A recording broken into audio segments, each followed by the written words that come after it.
Hello, everyone, and welcome back to Easy English Time, the place where learning English feels simple, relaxed, and enjoyable.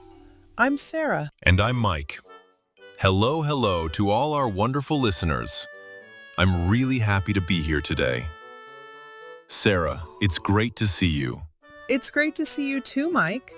You're smiling a lot today. What's going on? I'm smiling because the year is almost over. Can you believe that? It feels like we just started it yesterday. I know. Time moved so quickly. One moment it was January, and now we're already talking about a brand new year. Exactly. And because the year is ending, today's episode is a little different. It's a special one. Yes, it's special. Today we're going to talk about how to get ready for the next year in a calm, simple, and realistic way. Wow. Planning a whole year sounds important. And maybe a little scary. It can feel scary, yes, but don't worry. We're not going to make it complicated. No pressure and no stress. Good, because I really need that. My plans are usually very messy. I start excited, and then I forget everything. You're not alone, Mike. Many people feel the same way. That's why we're talking about this today. But before we begin, let's ask our listeners for a small favor. Yes, if you enjoy listening to us, please like this episode and subscribe to the channel. It really helps us. And don't forget to share it with someone you care about. Maybe you can plan your next year together. Planning with someone else makes it more fun and less stressful. All right, Sarah, I'm ready. Where do we start? We start with something surprising. Not the future, the past. The past? That sounds interesting. Why the past? Because before you plan what's coming next, it's important to look at what already happened. This step is called reflection. Reflection. Like thinking quietly? Exactly. You take a moment to look back at the year that's ending.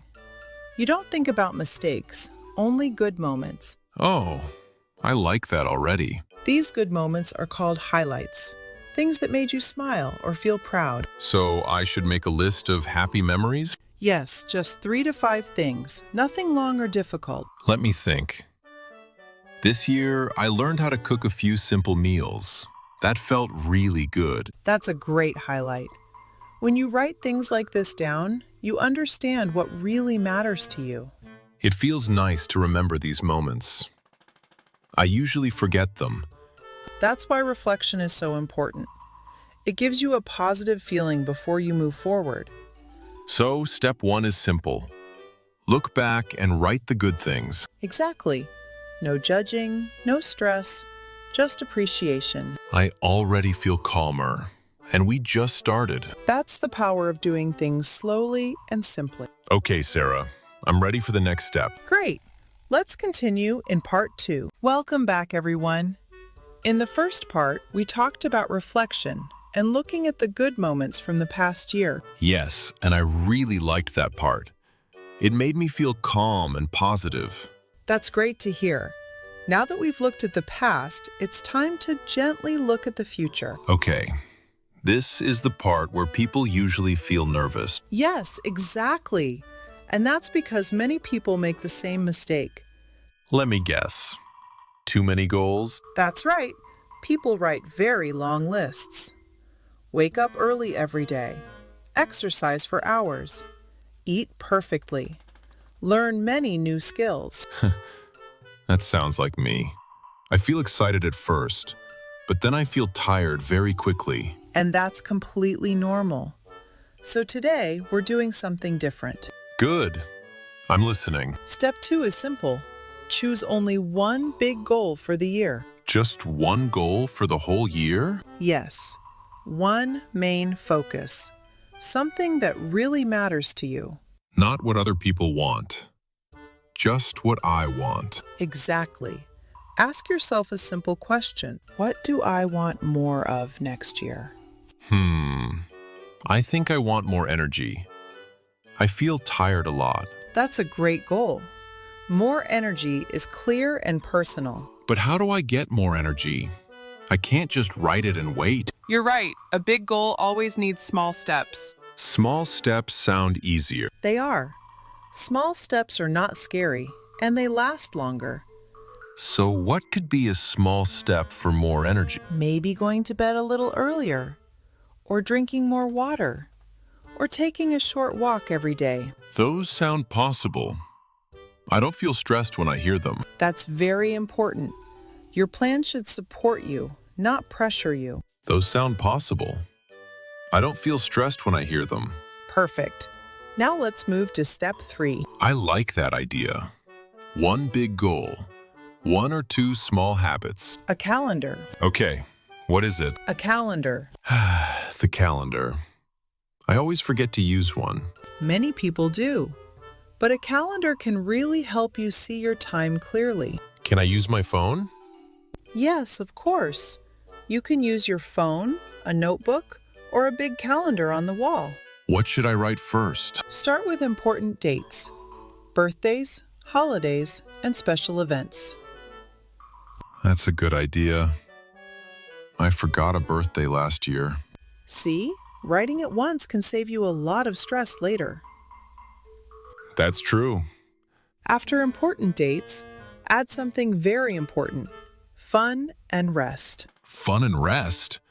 I need to plan that too? Yes, rest gives you energy, and energy helps you reach your goals. If I don't plan rest, I usually don't take it. Exactly.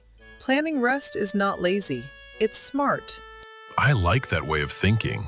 So to review this part, choose one big goal, break it into small steps, and use a calendar to support your life. Simple, calm, and realistic. Yes, and in part 3, we'll talk about the word of the year and planning your English. I'm excited. Let's continue. Welcome back, everyone.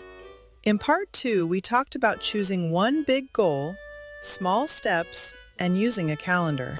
Yes, and I really like the idea of planning rest. It changed how I think about planning. I'm very happy to hear that. Now we're in the final part, and this part is my favorite. Oh, nice. What is it about? It's about something very simple, but very powerful. It's called the word of the year. The word of the year. That sounds interesting. It is. You choose just one word that shows how you want to live next year. Only one word for the whole year? Yes, one word. Not a rule, not pressure, just a direction. Can you give an example? Of course. My word for next year is balance. Balance. That's a beautiful word. Thank you. I chose it because I want to work, but also rest. I want to help others, but also take care of myself. That makes a lot of sense. It feels calm. That's the power of one word. It reminds you how you want to feel. I think my word might be grow. Grow. I love that word. I don't want to be perfect. I just want to become a little better. Learn more. Understand more. That's a wonderful way to think. And here's how the word helps you. How? When you have a choice, you think of your word. You ask yourself, does this help my word? So if I want to give up, I ask, does trying again help me grow? Exactly. And if something doesn't help your word, you can let it go without guilt. That feels very kind to myself. Yes, planning should be kind, not hard. Now, since this is an English learning channel, we should talk about planning English too. Of course. And the rule is the same. No big promises. So not, I will be fluent in 3 months. No, that creates stress. Instead, choose small habits. Like listening to one English podcast every week? Perfect. Or learning 5 new English words every week. 5 words sounds small. Yes, but 5 words every week is more than 250 words in 1 year. Wow, that's actually a lot. Small steps become big results when you stay consistent. I feel motivated now. Good. And here's one last tip. Something small, but very powerful. Tell me. Buy a new notebook for the new year. A new notebook? Yes, a clean page feels like a fresh start. I like that feeling. On the first page, write your goal, your word of the year, and your English plan. Can I use colors? Of course, make it fun. Make it yours. I feel calm, ready, and excited at the same time. That's exactly what we want. Let's review everything quickly. First, reflect on the good moments from the past year. Second, choose one big goal and break it into small steps. Third, use a calendar to plan important dates and rest. Fourth, choose your word of the year. And finally, plan your English with simple habits. Before we say goodbye, we have a question for you. What is your word of the year?